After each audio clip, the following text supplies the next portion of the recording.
Gente, muito bom dia. Bom dia também você que nos segue aí pelas redes sociais, né? Como vocês sabem, a gente vem estudando aí nesse segundo semestre sobre um panorama bíblico do Novo Testamento, né? Eu sei que as 4 primeiras aulas elas são um pouco maçantes. Por que é maçante? Porque se faz necessário a gente conhecer o contexto para a gente não acabar caindo de paraquedas no Evangelho e nem nos livros, né? Então, por isso que a gente fez toda essa introdução, porque a partir de domingo passado a gente começou já a estudar o livro de Marcos, né? E hoje a gente vai ver aí o livro de Marcos, né? Mas antes de a gente entrar aí para falar um pouquinho sobre o livro de Marcos, vamos estar orando, vamos buscar o Senhor.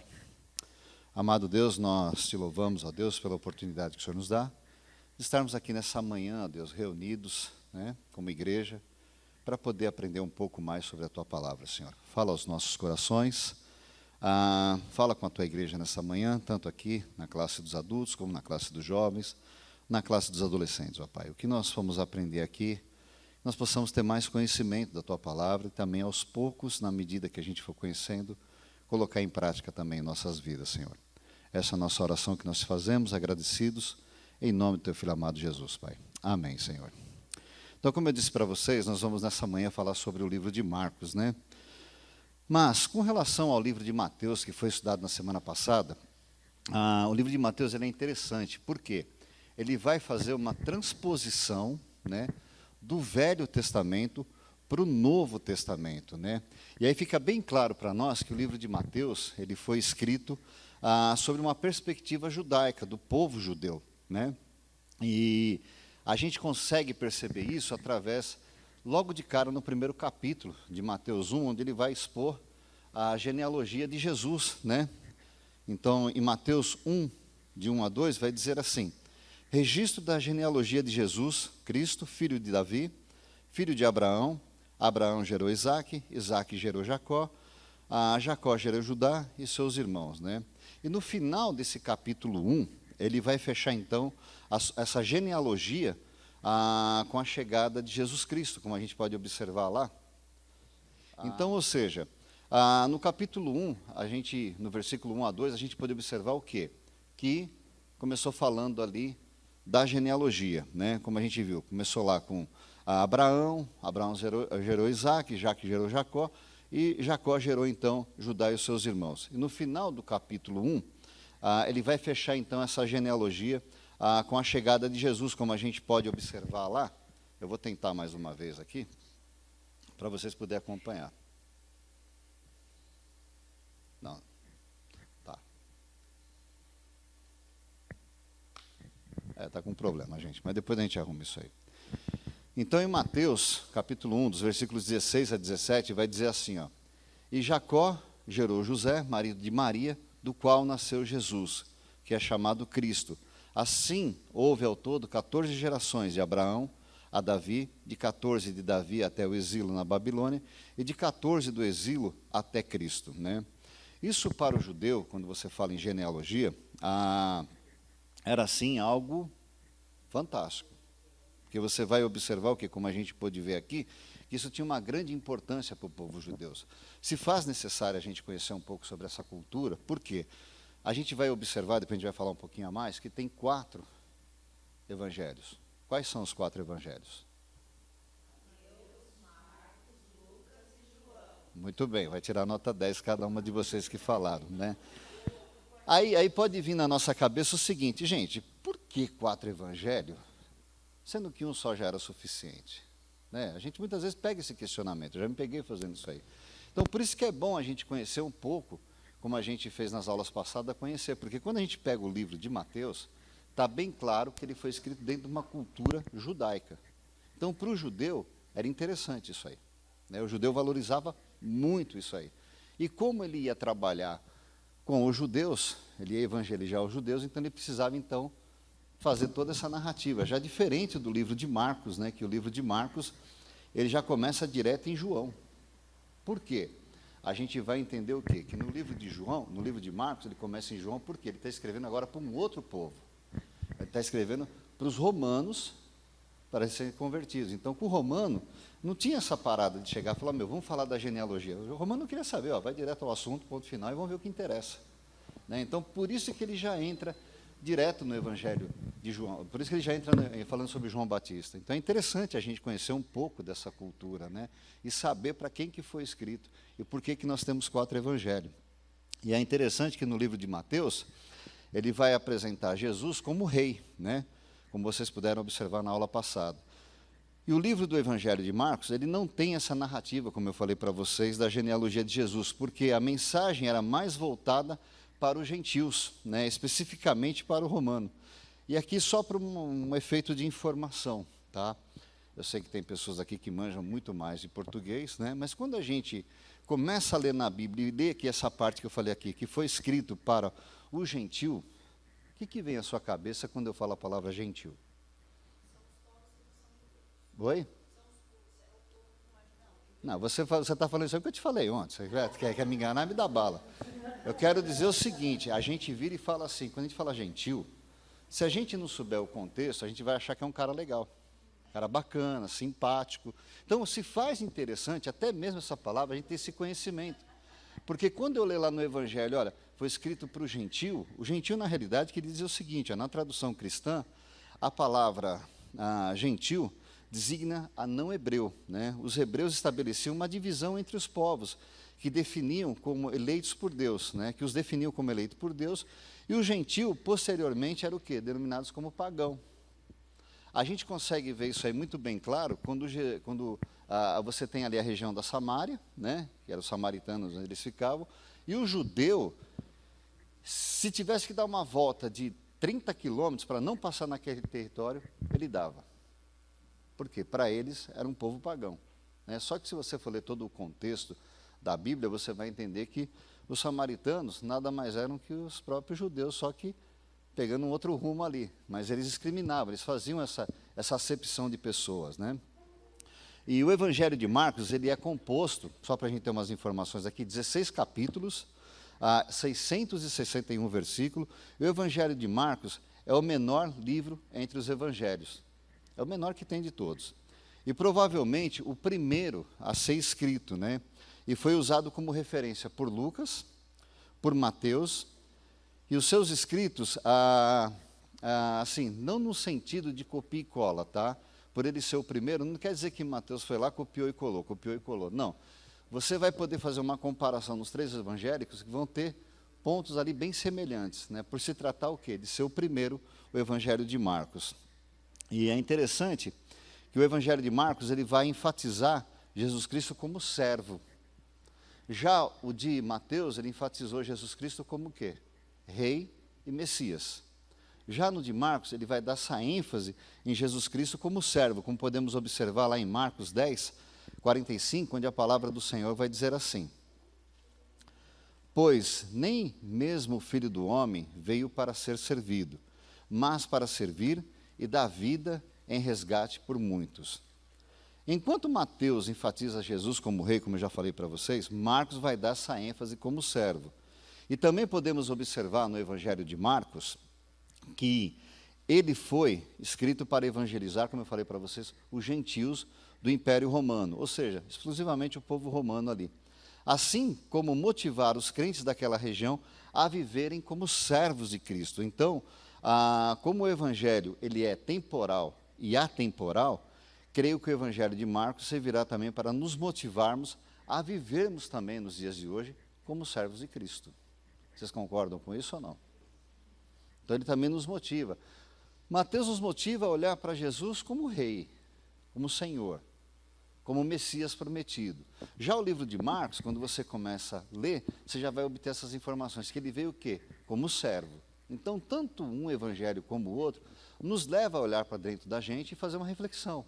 Será que realmente, quando eu olho para o evangelho de Mateus, eu estou vendo Jesus como meu rei, como Messias prometido?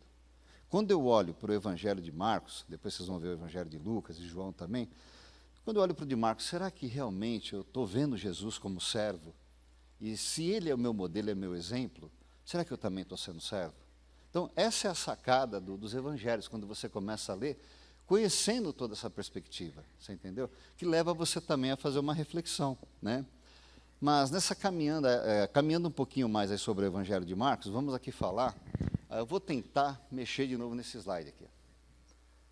Passa para mim, panorama, beleza, obrigado. O Jonathan está dando uma força para a gente lá em cima lá. A gente vai falar um pouquinho sobre a visão, né, panorâmica do livro de Marcos, para você poder ter uma geralzona, como se você estivesse olhando aqui e vendo um geral. Então, a gente vai poder ver o quê? As informações básicas, né? Grupo dos Evangelhos Sinóticos, autor João Marcos, data 50 a 60 depois de Cristo, local Roma, tem um pontinho de interrogação ali, alvo gentios romano, versículo-chave, Marcos 10, 45, expressão-chave, servo. Então aqui a gente consegue o quê? Ter uma ideia, você está entendendo? De uma visão panorâmica. E só para efeito de informação, porque quando eu estou dando aula, eu sempre procuro levar as pessoas a entender palavras que não é do nosso cotidiano. Então, por exemplo, quando eu pego lá o Evangelho Sinóticos, né, quando fala essa palavra, a gente fica assim, o que quer dizer com isso? Né? Por que chama Evangelho Sinótico, esses 3 primeiros evangelhos? Então, para efeito de informação, aí fica o seguinte, sinótico significa a mesma visão. Os 3 primeiros evangelhos são chamados de sinóticos porque tem muitos elementos em comum. Quando você pega o evangelho de João, que a gente vai estudar mais à frente, você vai ver que é totalmente diferente, né? Então, sinótico quer dizer isso aqui, todos olhando de uma mesma visão. Agora vamos aqui compactar um pouco mais essa visão panorâmica, mostrando um esboço do livro de Marcos, né? Então, ou seja, Jesus, o servo divino, né? Serviços de Cristo. Marcos de 1 a 2 vai falar da preparação. Marcos de 3 a 8, oposição, porque Jesus também enfrentou várias oposições ali. Marcos de 9 a 10, instrução. Já em Marcos de 11 a 15, vai falar do sacrifício de Cristo, né, a rejeição. E Marcos 16 vai falar então da sua ressurreição.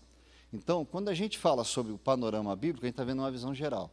Agora a gente fechou um pouquinho mais essa visão, trazendo para o esboço, né? Mas a gente também pode falar de Marcos em uma sentença só, que seria essa aqui. O livro de Marcos mostra Deus agindo na história por meio de Jesus, servo e filho de Deus, de maneira sintética e direcionada aos gentios. Então, ou seja, vocês viram como a gente foi fechando o leque até chegar numa frase? Então, se alguém perguntar para vocês, poxa vida, mas o que o livro de Marcos está querendo? Está querendo mostrar assim, me explica para mim uma frase só, você pode usar isso aqui, ó. Marcos mostra Deus agindo na história por meio de Jesus Cristo, servo e filho de Deus, de maneira sintética, direcionada ao quê? Aos gentios. Quem que é os gentios mesmo? São aqueles povos que não pertencem ao povo judeu. Então, se a gente for olhar por esse ângulo, tanto eu como você, nós somos o quê? Gentil. Nós não pertencemos ao povo judeu, mas agora nós pertencemos a um povo de Deus, no qual não tem mais essa divisão, porque o próprio Jesus vai dizer e vai nos ensinar que a gente não deve o quê? De fazer acepção de pessoas, né? Então, ou seja, agora é um reino só. Mas caminhando um pouquinho mais sobre o Evangelho de Marcos, iremos falar sobre o autor dessa carta, né? Olha só que coisa interessante, gente, que eu descobri quando eu comecei a fazer esse levantamento, né? O livro de Marcos foi escrito por Marcos. Olha que coisa fantástica, todo mundo me olhando assim com cara de espanto, né? Que novidade é essa? Né? Lógico que foi escrito por Marcos. Mas, segundo uma tradição muito antiga, o livro foi escrito por um homem chamado João Marcos, né? Que foi companheiro de Paulo e Barnabé e Pedro em suas missões, como podemos observar lá em Atos 12, 25, que vai dizer assim, ó, tendo terminado sua missão, Barnabé e Saulo voltaram de Jerusalém, levando consigo João, também chamado Marcos. Quando ainda era jovem, João Marcos acompanhou Paulo e Barnabé, né, em uma viagem missionária, mas depois Paulo ficou muito bravo, muito zangado com ele, como podemos observar lá em Atos 15, de 35 a 40, onde a palavra do Senhor vai dizer assim, mas Paulo e Barnabé permaneceram em Antioquia, onde, com muitos outros, ensinavam e pregavam a palavra do Senhor. Algum tempo depois, Paulo disse a Barnabé, voltemos para visitar os irmãos em todas as cidades, onde pregamos a palavra do Senhor, para ver como eles estão. Barnabé queria levar João, também chamado Marcos. E dando continuidade aí no outro slide, vai dizer assim, ó, mas Paulo não achava prudente levá-lo, pois ele abandonou na Panfilha, não permanecera com eles no trabalho. Tiveram um desentendimento tão sério, que se separaram. Barnabé levou contigo Marcos e navegou para Chipre. Mas Paulo escolheu Silas e partiu encomendando os irmãos pela graça de Deus aí. Então, ou seja, gente, se a gente for parar para analisar aqui, houve um quebra-pau. Vamos levar fulano. Não, eu não quero. Não vai mais me seguir esse cara. Porque ele pisou na bola lá na Panfilha, era para ele ter acompanhado a gente, ele largou, ele pulou fora do barco, né? Então, não quero mais esse cara comigo. Isso está narrando lá, está bem claro. E nessa passagem, podemos também observar que Barnabé, gente, não desistiu de Marcos, né? Em tempo algum, né?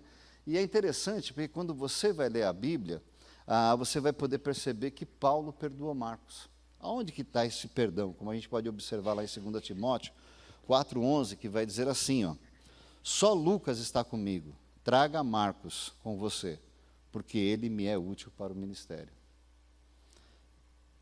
Olhando para essas passagens da discussão entre Paulo e Barnabé, e depois Paulo mandando chamar novamente a João Marcos, podemos tirar uma lição daqui para as nossas vidas, como igreja.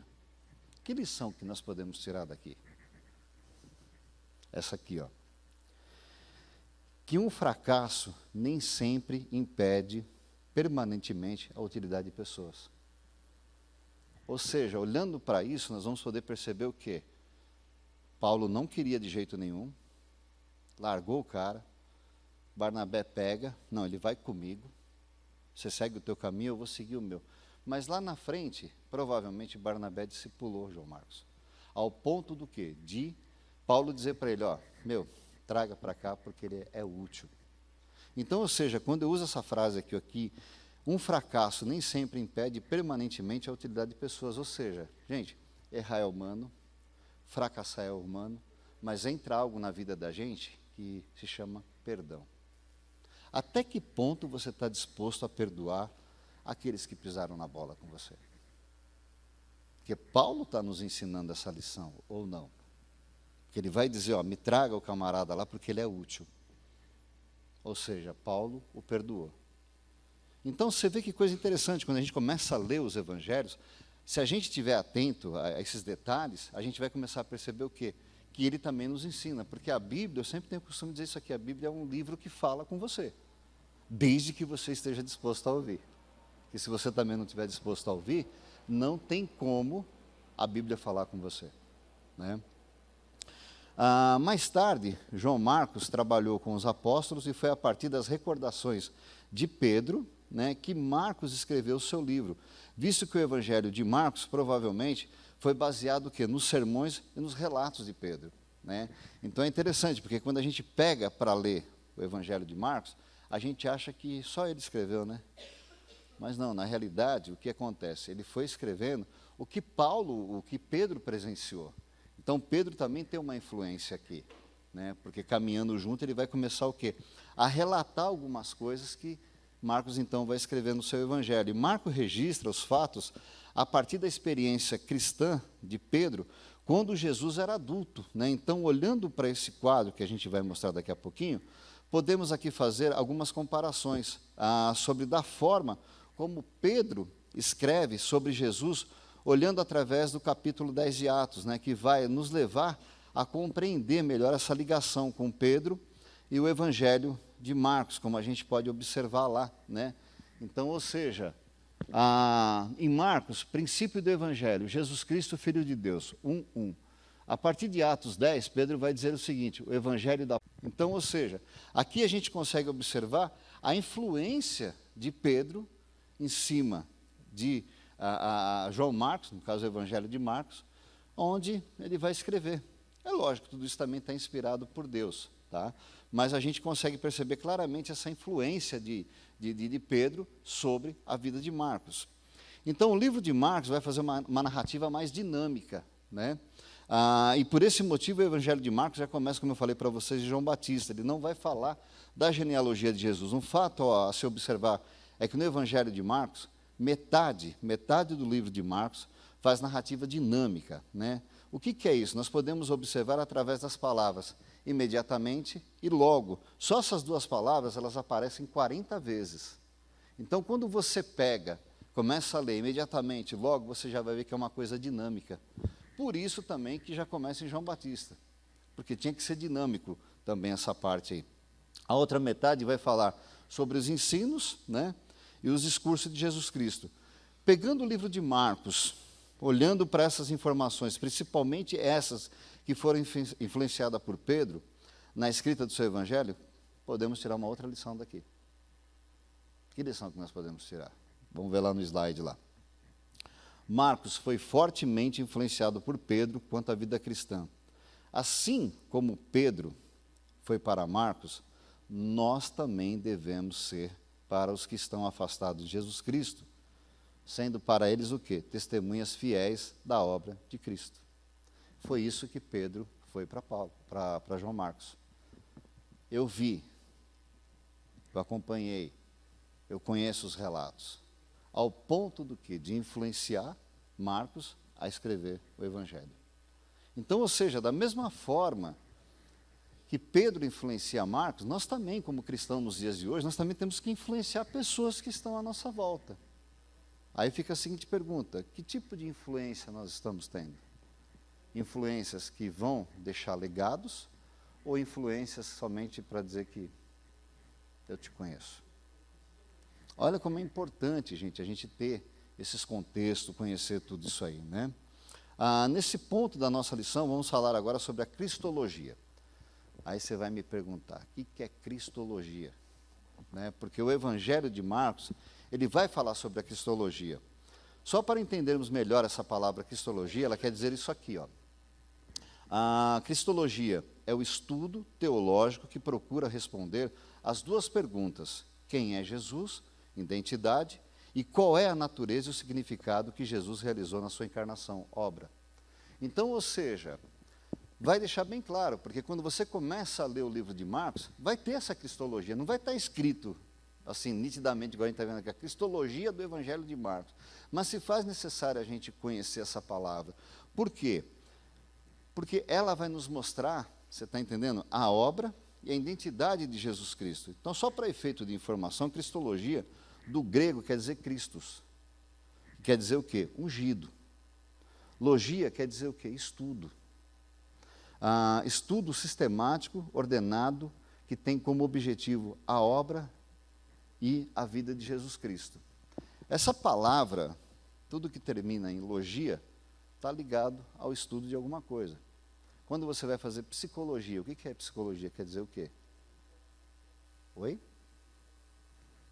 Estudo da psique. Filosofia. O que quer dizer a palavra filosofia?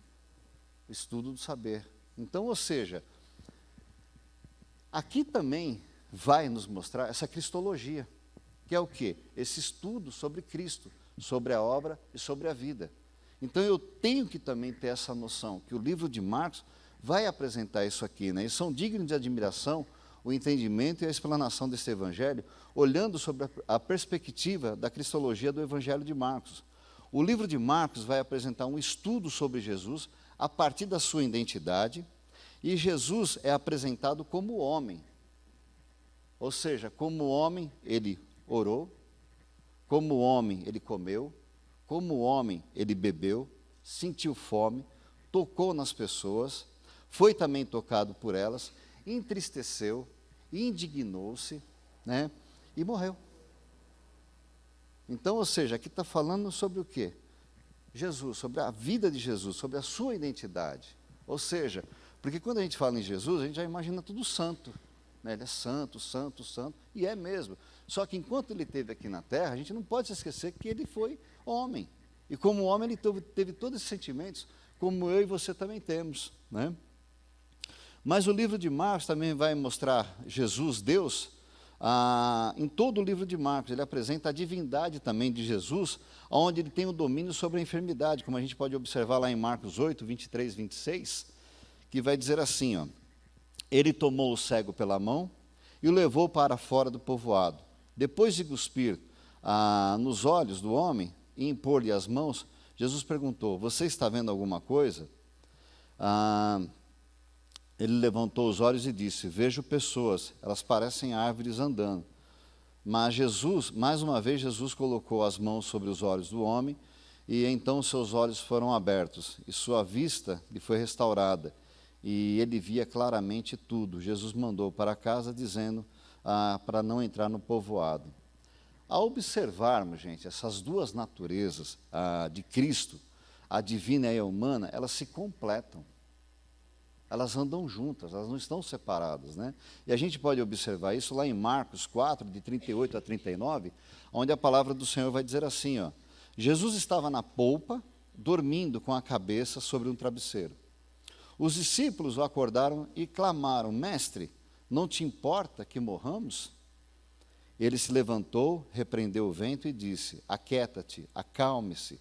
E o vento se aquietou e se fez uma completa bonança. Então, ou seja, o Evangelho de Marcos, ele apresenta Jesus, Filho de Deus, com a seguinte pergunta embutida no texto, quem é esse homem? Essa pergunta é repetida várias vezes, indicando a necessidade e a afirmação de Cristo como Messias e servo, como podemos observar em várias passagens, né? A começar o quê? Por Deus Pai. Então, ou seja, a seguir apareceu uma nuvem e o envolveu, e dele saiu uma voz que disse, esse é o meu filho amado. O Evangelho de Marcos vai apresentar também momentos de tensão, né? A respeito dessa identidade de Jesus Cristo entre o povo, como podemos observar em Marcos 1, 27, onde a palavra do Senhor vai dizer assim, e todos ficaram admirados e perguntavam uns aos outros, o que é isso, um novo ensino? E com autoridade, até os espíritos imundos, ele dá ordem e eles lhe obedecem. Houve também tensão sobre essa identidade de Cristo entre os escribas, os sumos sacerdotes e até mesmo com Pilatos, como podemos observar em Marcos 1:3, que vai dizer assim, Marcos 15, de 1 a 3.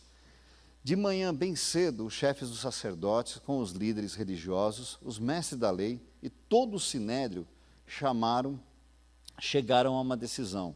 Amarrando Jesus, levaram-no e entregaram a Pilatos. Você é o rei dos judeus? Perguntou Pilatos. Tu o dizes, respondeu Jesus. E os chefes dos sacerdotes, então, acusaram de muitas coisas. Então, ou seja, nessas passagens aqui, dá para a gente perceber vários níveis de tensões que aconteceu, né? E se faz necessário a gente aprender isso também, quando a gente lê o livro do Evangelho, quando a gente lê o Evangelho de Marcos. Porque a gente pode observar o que Pilatos vai dizer o seguinte, né? Você é o rei? Você é o cara prometido? Né? E o que Jesus vai dizer para ele? Tu dizes. Aí vem a seguinte pergunta. Se alguém te questionar você sobre a sua fé, que resposta que você vai dar para o cara? Se você for questionado. Então, por isso, gente, se faz necessário a gente estar mergulhado nesse Evangelho. Por isso se faz necessário a gente conhecer alguns pontos do Evangelho. Porque, da mesma forma que Jesus passou por tensões, você acha que a gente não vai passar. Da mesma forma que Jesus foi questionado, vocês acham que a gente também não vai ser questionado? Se alguém falou para você que viver o Evangelho é um mar de rosa, pula fora do barco, porque não é. Como diz o pastor Jeremias, já falei isso aqui, o Evangelho é para ser vivido por cabra macho. Cabra frouxo não vai poder viver o Evangelho, porque ele vai ter que abrir mão de muitas coisas. Coisas essas que eu não quero abrir. Né? E você vê, em momento algum, Jesus ali, quando ele foi questionado, você é o rei dos judeus? Perguntou Pilatos. Ele vai jogar a resposta de volta para o cara, tu dizes. Ah, você é cristão mesmo? Você está dizendo. Se você está dizendo é porque eu sou. Então, ou seja, a gente vai passar por esses momentos. E a cristologia de Marcos vai apresentar também Jesus como Salvador, né? Nas suas declarações, Jesus deixou bem claro que ele veio para dar a vida em resgate por muitos, como podemos observar em Marcos 10, 45, onde a palavra do Senhor vai dizer assim, pois nem mesmo o Filho do Homem veio para ser servido, mas para servir e dar sua vida em resgate por muitos. Vamos dar uma pausa aqui. Jesus veio para ser servido? Não. Ele veio para servir. Pergunta, por que nós crentes hoje queremos ser servidos? Por que a gente tem esse costume de achar que Jesus é aquele cara que vem com aquela toalhinha branca assim na mão e chega para você, pois não, dona Tatiane, a senhora deseja alguma coisa? Eu estou aqui para te servir. Né? Aí você chega e fala assim, não, eu quero isso, isso, isso, isso. Ou seja, a gente tem que entender isso aqui, sabe? Que ele não veio, né? Que ele veio para servir, né? Mas também veio para o quê? Para dar sua vida em resgate a muitos, gente. Sabe? E o elo de comunicação entre nós e o perdido lá fora, quem é? Quem é esse elo de comunicação? É Jesus. Mentira, somos nós. É eu e você que somos esse elo de ligação entre os que estão perdidos lá fora. Jesus já fez o papel dele. Ele veio, morreu, tirou a gente do inferno, essa é a mais pura realidade. O dia que o homem entender o destino que estava reservado para ele, ele vai entender o que Jesus Cristo fez. Mas enquanto esse homem não entender da onde ele foi liberto, ele não consegue ser servo, gente. Ele não consegue propagar essa palavra. Porque a gente propaga essa palavra não no próprio poder, mas no poder do Espírito Santo que é em nós. Entendeu? Então, tem um microfone aqui, ó, se quiser. Microfone, cadê?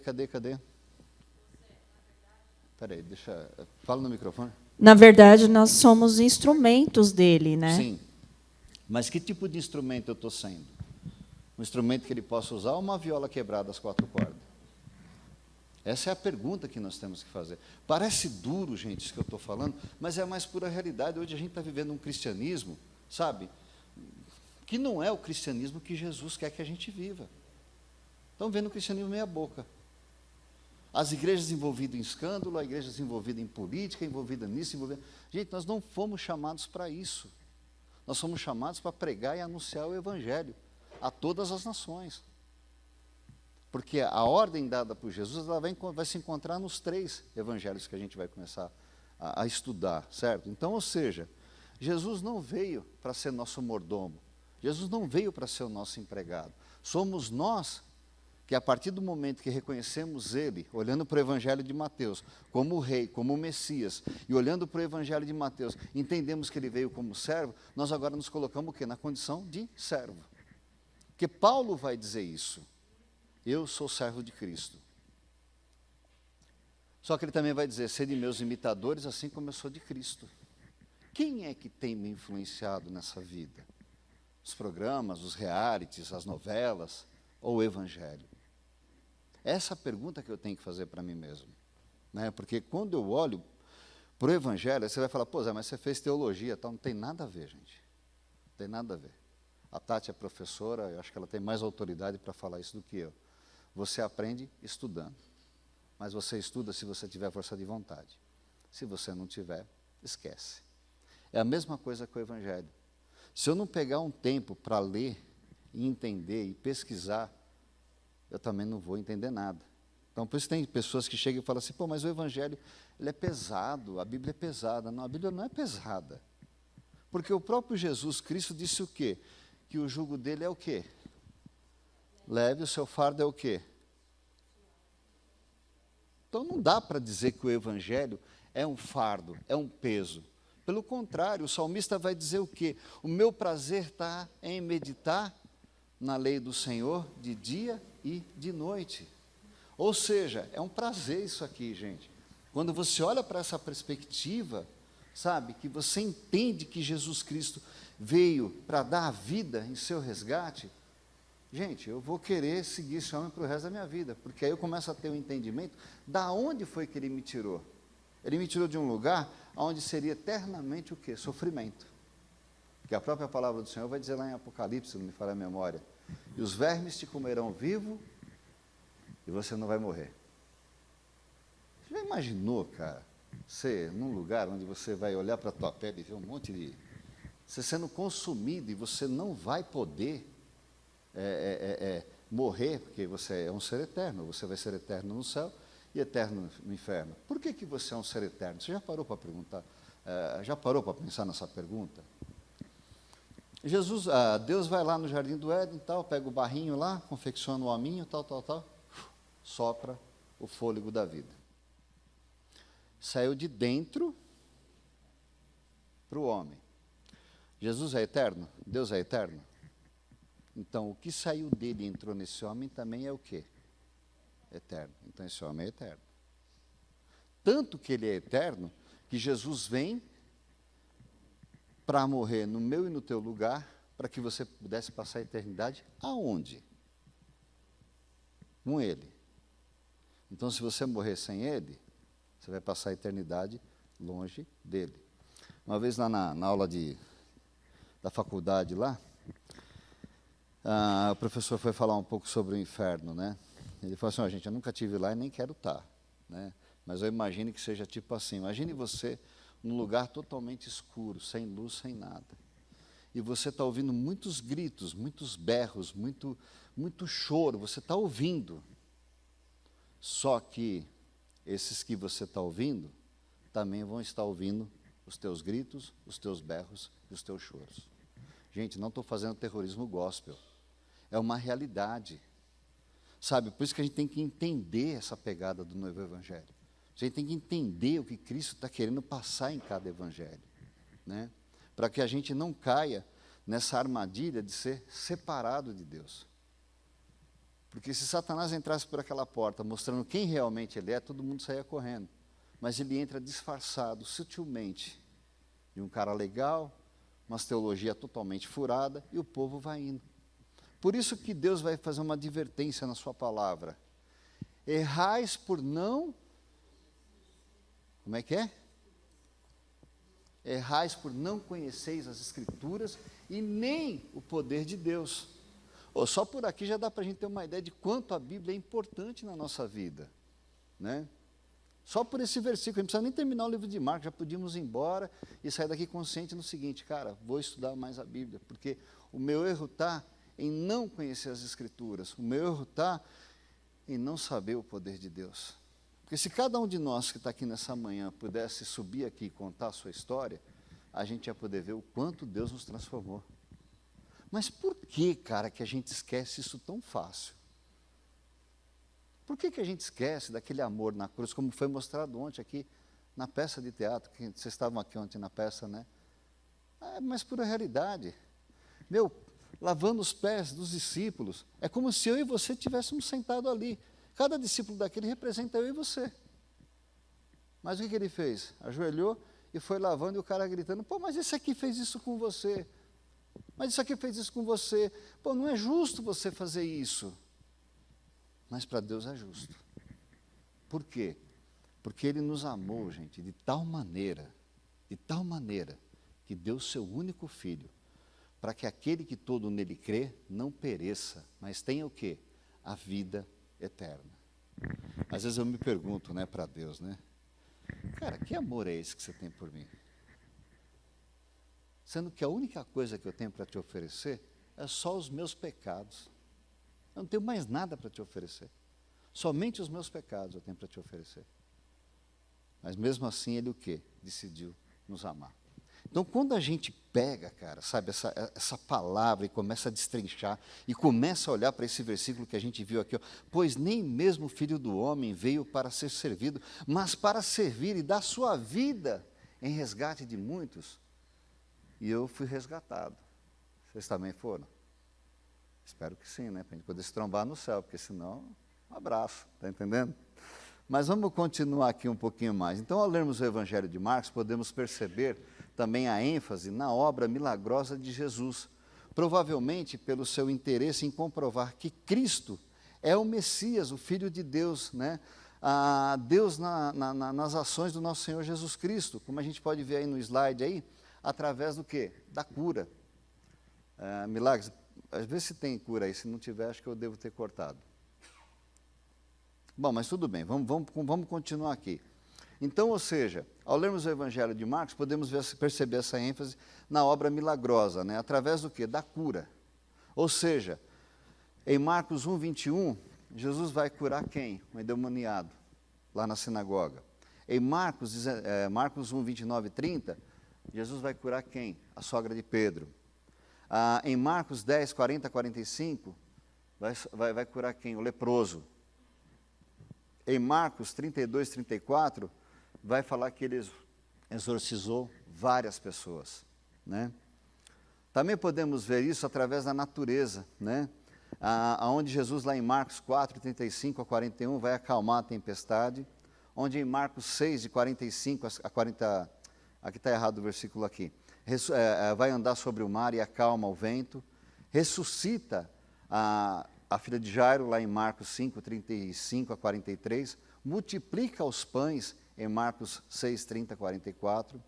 A estrutura do Evangelho de Marcos revela que a última semana da vida de Jesus Cristo, o seu foco maior no Evangelho de Jesus, vai ocupar cerca, mais ou menos, de 1/3 do Evangelho, ou seja, aquelas últimas semanas de Jesus Cristo vai ocupar quase que 1/3 do Evangelho de Marcos, né? Trazendo o livro de Marcos para a prática, ele vai apresentar muitos fatos e lições para a vida de todo cristão, como podemos observar ali, ó, Marcos na prática. Marcos apresenta muitos fatos e lições importantes para a vida de todo cristão. Afirma a Cristo como Messias prometido no Antigo Testamento. Evidencia Cristo como Filho de Deus. Testemunha os milagres de Cristo. Consolida o ensino da vitória de Cristo sobre a morte. Ensina que em Cristo há poder para a cura. Retifica a salvação por meio da fé em Jesus Cristo. E anuncia a ordem de evangelizar. Então, ou seja, essas são as lições, gente, que a gente pode tirar daqui. Quando eu olho para isso aqui, eu consigo identificar todos esses pontos que a gente viu aqui. Mas agora o que mais me chama a atenção em todos, que a gente sempre bate nessa tecla, é esse último ponto aqui, ó. Anuncia a ordem de evangelizar. Ide por todo mundo. Que mais? A gente fala alto aí, alto, bem alto, vai.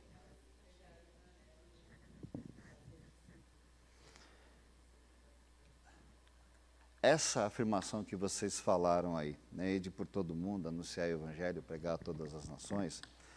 Tati, me ajuda aí. O verbo está em que posição mesmo? Imperativo, né? Usa o microfone, usa o microfone.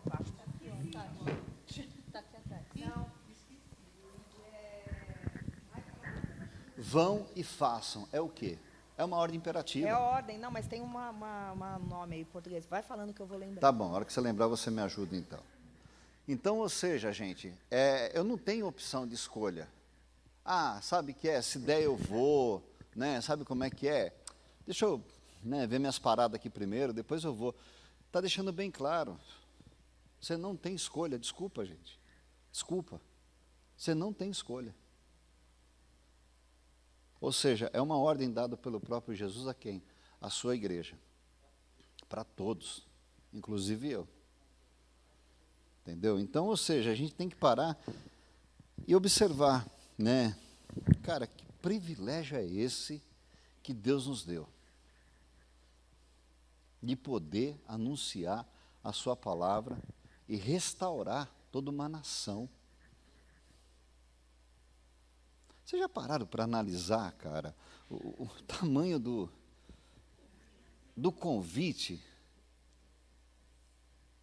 O tamanho do convite, dizer, cara, olha, eu conto com você nessa obra de restauração do ser humano. Pô, mas não seria mais fácil Jesus fazer assim? Estava tudo resolvido? Mas por que você tem que me botar nessa fogueira? Eu não tenho nada a ver com essa história. Tem, cara, tem. Sabe o que a gente tem a ver com essa história? Porque o preço pago naquela cruz do Calvário foi muito grande. E se eu não tiver essa consciência do preço que foi pago, eu não sirvo para nada, gente. Desculpa. Pois você está pegando pesado. Não estou pegando pesado, é realidade. É realidade. O mundo está indo a milhão para o inferno. E a igreja está se trancando dentro dela. Nós somos chamados para sair para fora, não fomos chamados para ficar para dentro. E a gente vem numa doce ilusão de achar o quê? Não, vamos trazer as pessoas para Cristo. Elas só vão vir se eu for buscar, gente. Pode falar. Microfone. Microfone, imperativo. Ajuda a gente. Lembrei, imperativo. Imperativo. O verbo está no imperativo. Imperativo quer dizer o quê? Ordem. Ordem do quê? Então, ou seja, o nosso próprio general, que é Cristo, que a gente canta tanto esse hino, né? Nosso general é Cristo, está te dando uma ordem para você, para mim. E o que eu estou fazendo com essa ordem? Não estou aqui para levantar a bola de ninguém, tá? Viu, Catarina? Não estou aqui para levantar a bola de ninguém. Olha para trás. Todo mundo. Irmão Olga, fica de pé. Fica de pé. Irmão Olga. Vocês querem um exemplo a ser seguido? Olha para ela. Pum, furei sua bola, abaixa de novo. Pode sentar. Gente, quantos anos, irmão Olga? 84? Quantos anos? 84. 84 anos. A alegria dessa mulher está em sair da sua casa, com 84 anos, parar aqui na esquina e entregar os folhetinhos de João. E ai de você se não deixar o folhetinho para ela. Fica brava. E ai de quem não pegar. Né? Mas eu quero dizer o seguinte, gente, isso é exemplo para a gente. Sabe? Ah, Zé, mas eu não tenho essa pegada de sair como a irmã Olga tem. Mas você tem outras pegadas, gente. Deus te capacitou com dons. Né? Deus te capacitou com dons, acho que era com o irmão Mário que eu estava conversando hoje de manhã, né, Mário? Então, Deus te capacitou com dons. Para analisar. Você estava totalmente perdido lá fora, sem Cristo, sem nada. Aí Ele dá a oportunidade de você conhecer a Ele, e você vai e conhece. Aí Ele vai e te direciona você para uma igreja. Por que Ele te direciona você para uma igreja? Porque Ele vai te capacitar com dons. E Ele sabe que aquele lugar que você foi chamado para servir, está precisando de gente. Não é mão de obra barata, tá? Vou deixar bem claro. É uma mão de obra que foi paga com alto preço. Mas Ele vai te capacitar, porque aqui Ele sabe que vai ter gente que vai precisar de mexer no som, vai ter gente que vai precisar dar aula, vai ter gente que vai precisar de cuidar das crianças, vai ter que ter gente lá para recepcionar, vai ter que ter gente para entregar a minha mensagem. Então, todos nós somos capacitados por Deus para servir na sua obra. O que nós estamos fazendo com esses dons que Deus nos deu? Nós estamos multiplicando ou nós estamos simplesmente fazendo igual a parábola dos talentos lá? Guardando. Vocês veem como a Bíblia é interessante a gente pegar lá para ler? Ela nos leva ao entendimento do que Cristo quer para a gente. Né? E isso, gente, é amor. Eu olho, uma vez lá no pequeno grupo, eu falei que a Bíblia é uma carta de amor do Criador para nós. Quando eu olhar para a Bíblia e entender que é uma carta de amor, cara, eu me apaixono por esse cara. Eu me apaixono. Porque ali eu vou aprender o que Ele quer de mim. Ali eu vou aprender como me comportar. Ali eu vou aprender o que eu tenho que fazer para agradá-lo. Ali eu vou aprender os seus ensinamentos. A Bíblia é tão fantástica, meu, que ela te ensina você até se comportar dentro de uma festa, sabia? Sabia, Catarina? Você que fica bagunçando nas festas por aí, essa vai para você.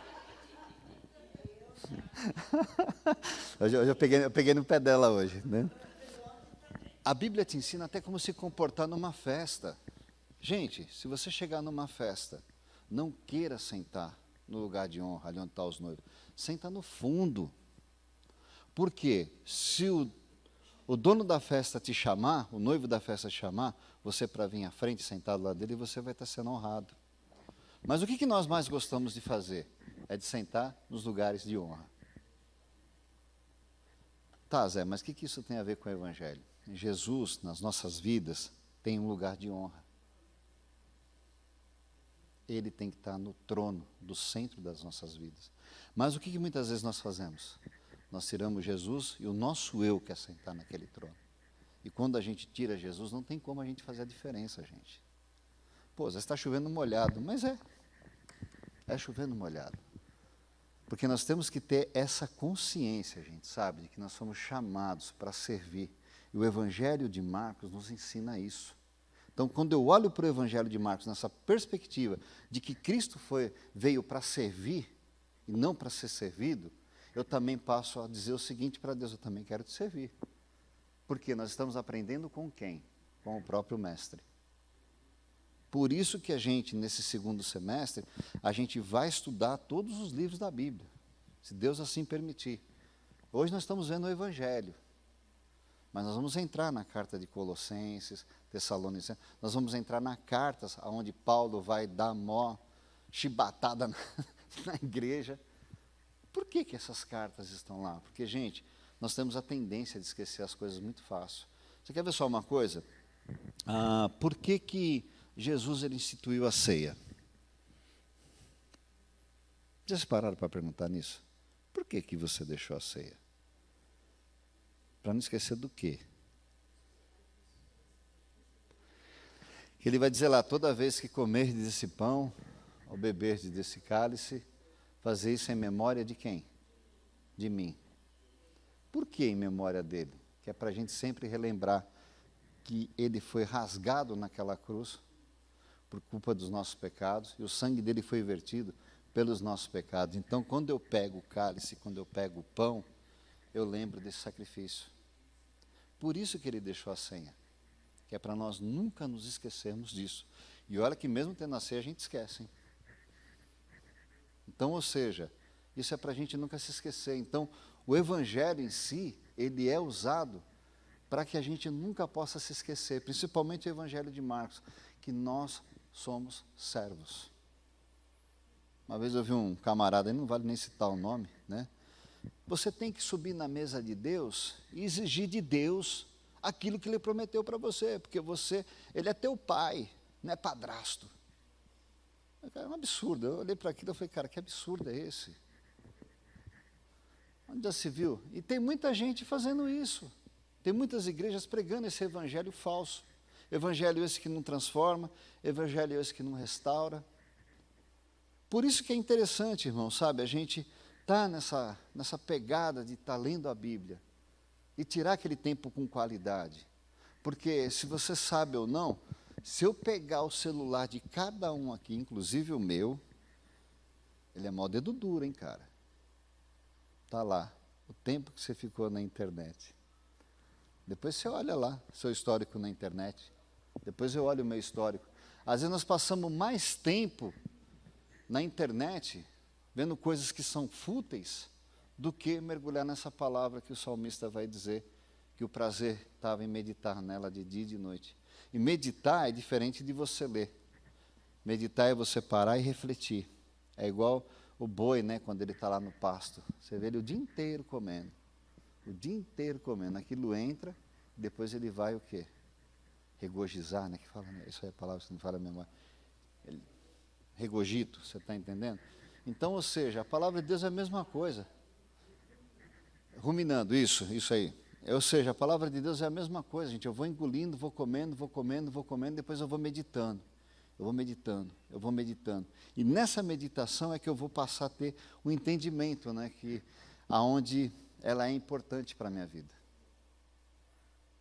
Onde a palavra de Deus, sem ela, não sou absolutamente nada, gente, com relação ao cristianismo. Porque ela que vai me ensinar a ser servo, ela que vai me ensinar, como a gente viu na aula passada, que ele veio como Messias prometido, né? Então, partindo aí para a conclusão aí, você pode pôr para mim? A nossa conclusão quer dizer isso aqui, ó, da nossa aula, para a gente encerrar. Marcos possui uma característica marcante, que é o movimento rápido nos relatos. O evangelista não teve preocupação em longos registros, né?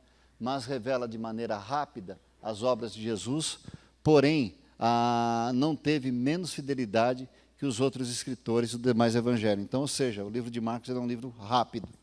Se você quer conhecer um pouquinho a Jesus, vai para o livro de Marcos, se você não tem paciência para ler. Porque por ali você já vai ter, né? O livro de Marcos, como a gente pôde ver nessa manhã, é um livro fantástico. Por ser um livro de ação, em todos os sentidos, ao lermos esse evangelho, que possamos sempre nos lembrar que fomos chamados para entrar em ação, e não para ficarmos sem ação na pregação do evangelho. Que Deus nos abençoe. Vamos orar? Amado Deus, nós somos gratos a Ti, ó Deus, por essa manhã, onde nós podemos aqui aprender um pouquinho mais, Senhor Deus, só um pouquinho mais sobre Ti, Senhor Deus. Esse pouquinho mais nos leva a vermos quão grande Tu és, o quão grande, Senhor, Tu realizas as Tuas obras e o quão grande também o Senhor nos ama, Pai, a tal ponto de deixar a Tua palavra, Deus, para que nós possamos meditar nela de dia e de noite, Senhor Deus, para que possamos errar cada vez menos, ó Pai. Nos ajuda, Senhor, a sairmos daqui não da forma como entramos, ó Deus, mas nos ajuda, Senhor, a sair daqui um pouquinho mais transformado pela ação do Teu Espírito, ó Pai. Assim como o Senhor começou ontem, com aquele grupo de teatro, ó Deus, nos levando a uma reflexão, te pedimos também que esse estudo nos leve também a uma reflexão, não somente de conhecimento, mas de como colocar as coisas em prática, Senhor Deus. E que durante o culto à noite o Senhor continue falando aos nossos corações.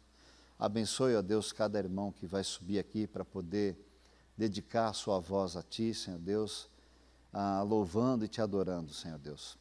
Nos ajuda, Senhor, a sermos propagador do Teu Evangelho, Senhor. Nos ensina, Deus, a colocarmos esse Evangelho em ação a cada dia em nossas vidas, ó Deus. Que as nossas orações, ó Deus, não possam ser também para aqueles necessitados, mas que a nossa oração seja um pouco mais focada em o Senhor colocar pessoas, ó Deus, na nossa vida, para que possamos, Senhor, falar do Teu grande amor para aqueles que não Te conhecem ainda, Senhor. Essa é a nossa oração que Te fazemos, em nome de Jesus Cristo, Pai. Amém, Senhor.